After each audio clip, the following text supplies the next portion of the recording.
Okay. Promoted, buddy. Thanks. I just heard. That's awesome. Nice belt. Dean Panis for Top MMA News. What you're looking at right now are the hands of the thrashing machine, Tim Hague. Tim, we're 8 days away from your fight coming up back in the UFC. Those hands are becoming very famous over the last few months. I know your last couple fights got cut from UFC after a disappointing show against Joey Beltran. Come against Zach Jensen. After a rough start in that fight, you were able to walk through him. Travis View, who I thought was a very tough fight for you, you were able to dispose of him rather quickly. And after that, the UFC came calling. Why don't you walk us through exactly what happened after those two fights and where we are today? Sure. You know, I was always in Joe Silva's ear. I wanted to make sure he knew that I was serious about coming back to the UFC. So, excuse me, got myself in good shape and knocked Jensen and Travis View out quickly. And Joe Silva and I had been texting a little, and he texted me after the Travis View fight and said, hold off on any contract signing, I might have something for you. And a couple days later, he texted me a new deal for 4 fights. Now, this is your third go-around with the UFC.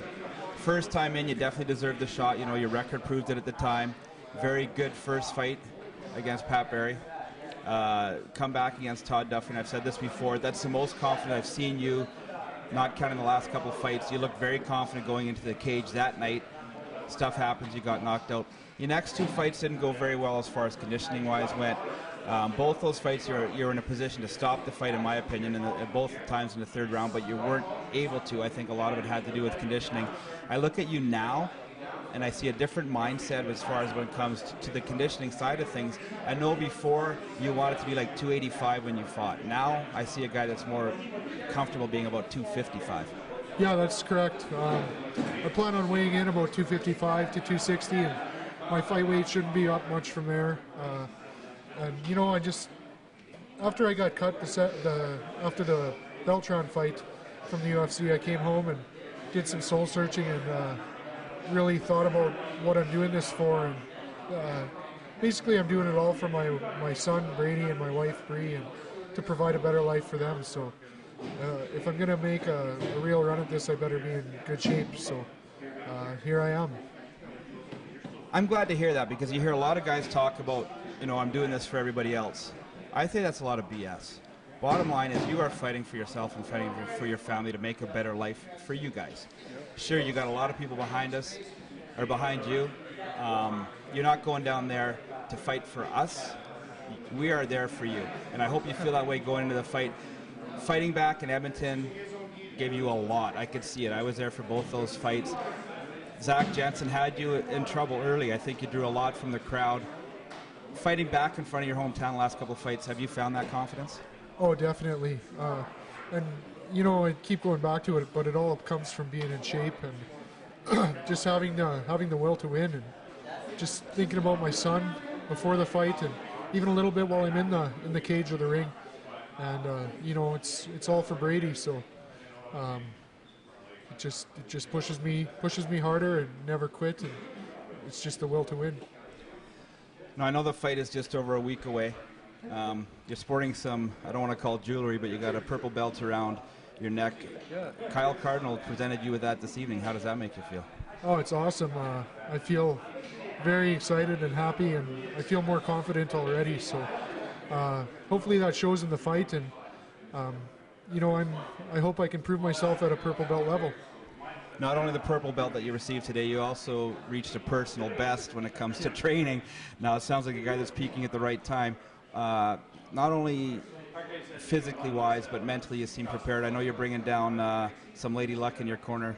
Shara's coming down with you to corner. Yeah, exactly. My strength and conditioning coach, Shara Vijant. Every time I step through the door to her fitness studio, I'm a little bit scared. But it's a good fright, because I know she's going to push me hard to a new level, and today was nothing different. I just set a personal best on one of my cardio exercises, and actually I blew away my old record, so I'm pretty happy with that. And yeah, she's got me more than ready for the fight. Now it's Fight for the Troops, UFC Fight for the Troops. Matt Mitrione. broke in. People start to get to know him through The Ultimate Fighter when he was in the same series as Kimbo Slice.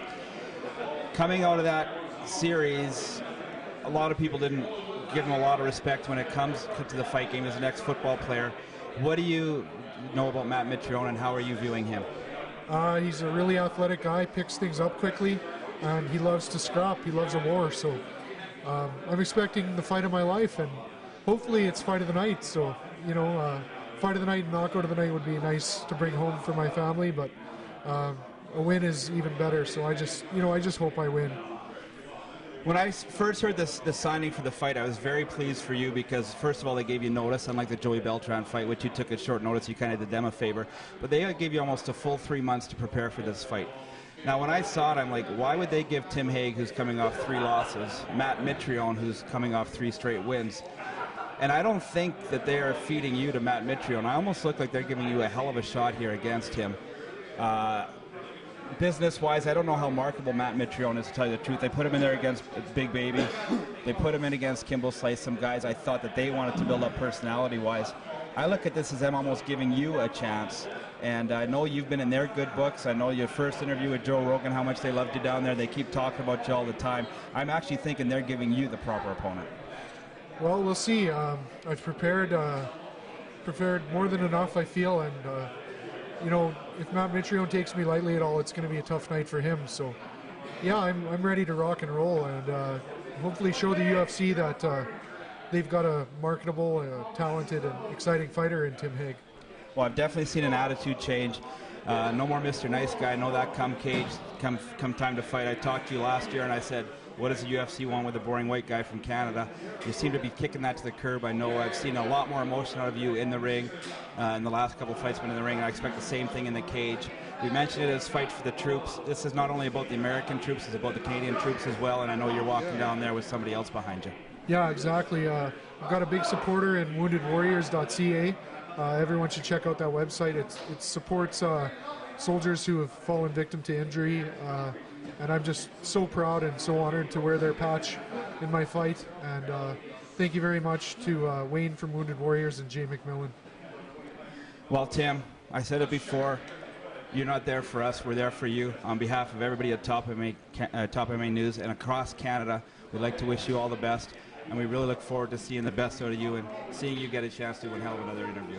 Thanks, buddy. For Top MMA News with Tim the Thrash Machine Hague, I'm Dean Panis.